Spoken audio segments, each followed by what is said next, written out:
Бүгін біз қазақ әдебиет сабағынан Сәтбаев танушы, Медеу Сәрсекенің есімі Исаак Ньютон, Михаил Ломоносовтармен бірге қатар айтылатын біздің Дархан Даланың дара тұлғасы, қазақ ғылымының атасы Қаныш Сәтбаевтың роман эссесінің Тұманда альбион егінге бөлімін бүгін сіздермен оқып танысамыз. Жалпы осыған дейін сіздер кімнің Қаныш Сәтбаевтың балалық шағы өткен Кенжетай бөлімімен, студенттік шағы, одан кейін ең алғашқы еңбек жолы жайлы өткен Қанат ұшқанда қатаяды, бегеш дөңгелек бөлімдерін өткен болатыныздар. Ұялы телефондарыңызды алып, kahoot.it деген сайтқа кіресіздер. Сол жерде сіздерден пин-код сұрайды. Пин-кодымыз 66 21 512.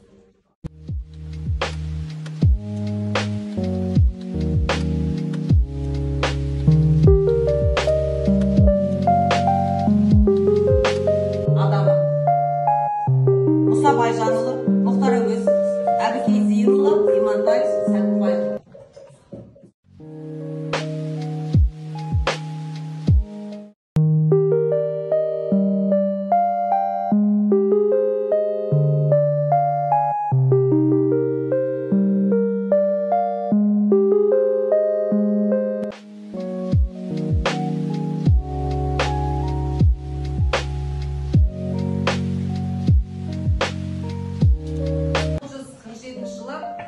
Кеңес одағының мүшелері ғалымдар Лондонға шақырту алады. Сол Лондонға шақыртудың ішінде біздің Қазақстаннан Қаныш Сәтбаевты шақырту алады және ол Лондонға сапар шегеді. Енді Лондонға сапарын ең бірінші Британия музейінен бастайды. Ол әлемнің жартысына жуық елге кеткен Лондонда Британия музейіне барады.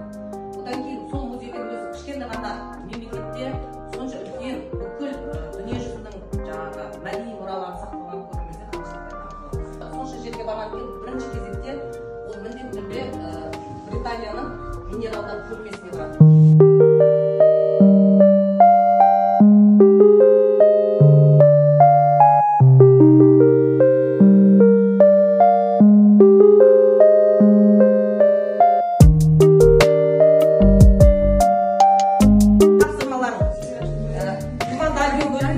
Кейіпкерлерді табасындарда және ол кімдер қандай кейіпкерлер болғанын қарап бересіздер.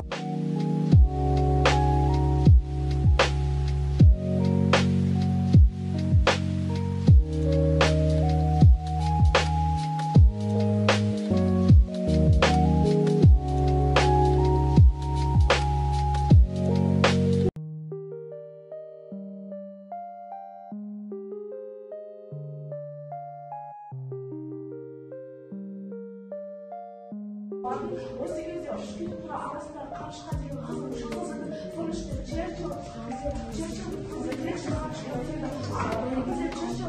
Қанышты бойнада үлкен адам еді. Сол кезде сол кезде оның сөз сипаттайын ойнама жеткізінде Қаныш мен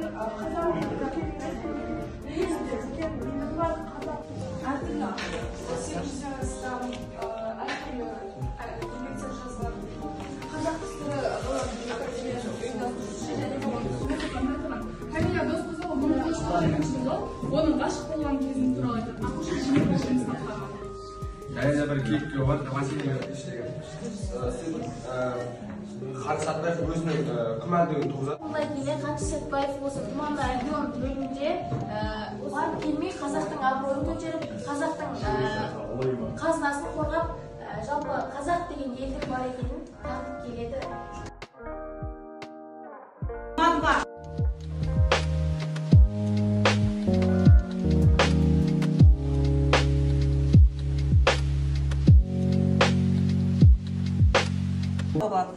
Бөлісуге болады. Мына жаққа комментарий салсаңыздар болады, бұл жерге лайктарыңызды қоссаңыздар болады.